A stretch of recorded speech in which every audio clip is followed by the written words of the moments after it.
Para ulama telah berijma bahwa barang siapa berdoa kepada selain Allah atau beristighatsah kepadanya dalam perkara di mana yang mampu hanyalah Allah Ta'ala, maka dia kafir dan keluar dari agama Islam.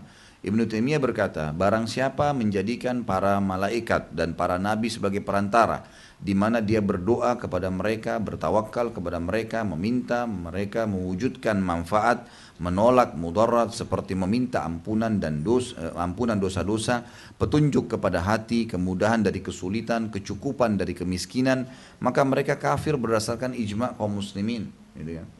Jadi nggak boleh. Kalau ada yang bilang lagi, misal kalau ada orang iseng lagi mengatakan Nabi Muhammad SAW sendiri menjadikan Jibril sebagai perantara, itu Nabi, dan Nabi ini memang waktu itu masih hidup, Jibril memang hidup, dan Jibril alaihissalam memang Allah yang utus dia untuk mengantarkan wahyu, bukan kita.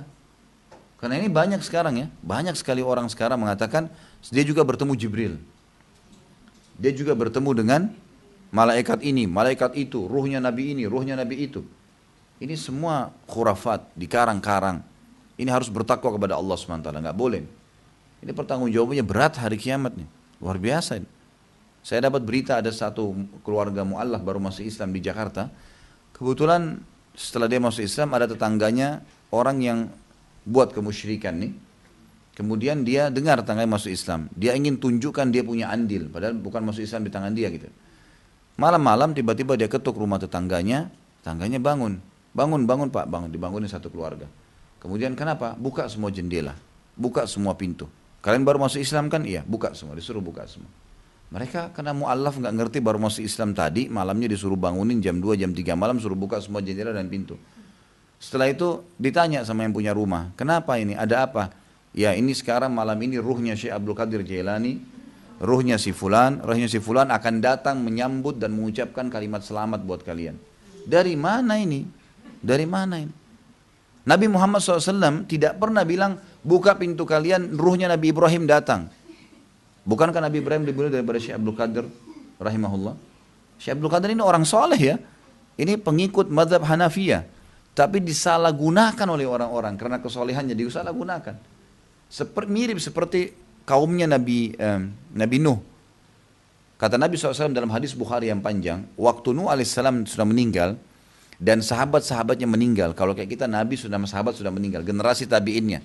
Iblis datang menjelma menjadi manusia kemudian mengatakan, tidakkah kalian buat patung-patungnya orang-orang soleh kalian, sahabat dan Nuh itu, Nuh dan sahabatnya, tidak usah kalian sembah, kalian cuma mengenang, ditaruh di jalan-jalan. Oh tuh fotonya, itu patungnya si fulan ya.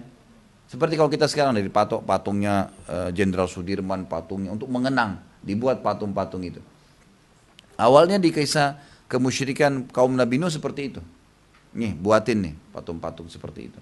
Gitu kan. Maka yang terjadi, ya, ini terjadi di kaumnya Nabi Nuh yang diselamatkan di kapal ya. Kita nggak bicara kaum yang awal Allah binasakan, itu sudah habis ceritanya. Ini kaum yang Allah selamatkan di kapal setelah generasi Nabi Nuh dan sahabatnya mati nih, udah ratusan tahun berjalan, datang syaitan di generasi yang datang setelahnya buat patung-patung mereka. Jangan disembah, sembah ini syirik, nggak boleh. Cuma taruh saja pajang, dikenang, gitu kan. Mereka buatlah. Generasi yang setelahnya, setelah generasi yang itu yang membuat mati, datang lagi syaitan. Ini hadis Nabi dalam riwayat Bukhari ya. Kata Nabi SAW, syaitan datang lagi dan mengatakan, dulu orang tua kalian tidak membuat patung ini kecuali supaya dihormati, ditunduki, dijadikan perantara dengan Allah karena mereka orang soleh. Kalau kalian tidak bisa langsung, mulailah mereka menjadikan perbuatan syirik itu. Ya, sekarang begitu banyak di Indonesia. Kuburan orang fasik ini, orang buruk ini, jelas hidupnya maksiat, datang minta tolong di situ. Subhanallah. Dia butuh pengampunan, minta istighfar kepada Allah buat dia, bukan kita datang minta-minta di situ. Ini terjadi, udah jadi biasa. Bahkan di Indonesia, semoga Allah kasih hidayah, ada mereka buat istilah sendiri dengan alumni kuburan. Bangga menjadi alumni kuburan, subhanallah. Ya, ini hal-hal mendasar yang mestinya ya orang-orang ini membuka akal fikiran mereka, hati mereka supaya kembali kepada Allah subhanahu wa taala.